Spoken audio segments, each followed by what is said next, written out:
സംസ്ഥാനത്ത് അവയവദാനത്തിന് ആളെ കിട്ടുന്നില്ല, ഡോണർമാരെ കിട്ടുന്നില്ല.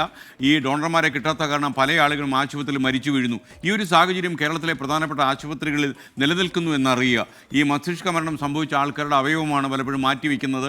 എന്നാൽ സംസ്ഥാനത്ത് മസ്തിഷ്ക മരണം നിർണ്ണയിക്കുന്നതിൽ ഡോക്ടർമാർക്ക് വല്ലാത്ത ആശങ്ക പടർന്നിരിക്കുന്നു. അവയവദാനത്തിന് വേണ്ടിയാണ് മസ്തിഷ്ക മരണം ഡോക്ടർമാർ നിർണ്ണയിച്ച് വെറുതെ പ്രചരിപ്പിക്കുന്നത് എന്നാണ് ചില കുപ്രചനങ്ങൾ നടക്കുന്നത്. അതങ്ങാണ് ഇപ്പോൾ ഡോക്ടേഴ്സിൽ വലിയ ആശങ്കയുണ്ടാക്കിയിരിക്കുന്നത്.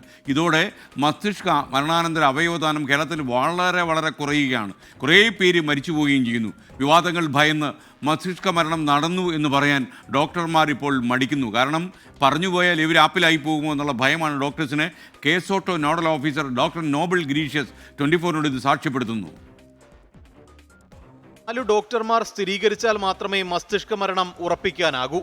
4 പേരിൽ ഒരാൾ സർക്കാർ ഡോക്ടർ ആയിരിക്കണം. ഈ സർക്കാർ ഡോക്ടറുടെ സാന്നിധ്യത്തിൽ 6 മണിക്കൂർ ഇടവിട്ട 2 ഘട്ടങ്ങളിലായി ആപ്നിയോ ടെസ്റ്റ് നടത്തിയാണ് മസ്തിഷ്ക മരണം സ്ഥിരീകരിക്കേണ്ടത്. സ്വന്തമായി ശ്വാസമെടുക്കാനുള്ള ഒരു സാഹചര്യവുമില്ലെന്ന് ശാസ്ത്രീയമായി പരിശോധിക്കുന്നതാണ് ആപ്നിയോ ടെസ്റ്റ്. ഇതിലൂടെ ജീവിതത്തിലേക്ക് തിരികെ വരാനുള്ള ഒരു സാഹചര്യവുമില്ലെന്ന് ബോധ്യപ്പെട്ടതിന് ശേഷം മാത്രമേ മസ്തിഷ്ക മരണം ഡോക്ടർമാർ സ്ഥിരീകരിക്കാൻ പാടുള്ളൂ. ഇനി എന്തുകൊണ്ട് മസ്തിഷ്ക മരണം സ്ഥിരീകരിക്കാൻ കേരളത്തിലെ ഡോക്ടർമാർ മടിക്കുന്നു? അതിന്റെ ഉത്തരം KSOTTO nodal officer doctor Noble Gracious പറയും. ഒന്ന്, ആശുപത്രിക്കുള്ള ആശങ്ക. മസ്തിഷ്ക നിർണ്ണയിച്ചാൽ അത് അവയവദാനത്തിന് വേണ്ടിയാണ് നിർണ്ണയിക്കുന്നത് എന്നുള്ള പൊതുസമൂഹത്തിനൊരു സംശയം.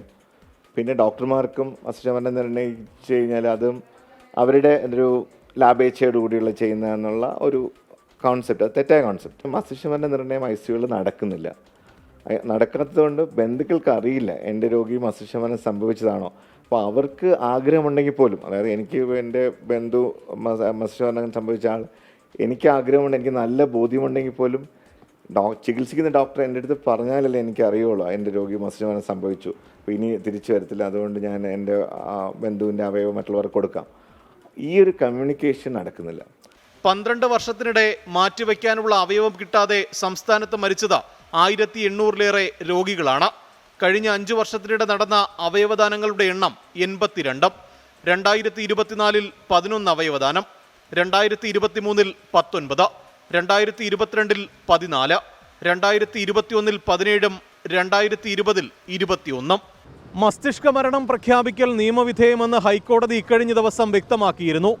മരണം സ്ഥിരീകരിക്കാൻ മടിക്കുന്ന ഡോക്ടർമാർക്ക് ആത്മവിശ്വാസം നൽകുന്ന ഇടപെടൽ കൂടിയാണത്. നിയമപരമായ അവയവദാനം പ്രോത്സാഹിപ്പിക്കുക തന്നെ വേണം. MG പ്രതീഷ്, 24, തിരുവനന്തപുരം.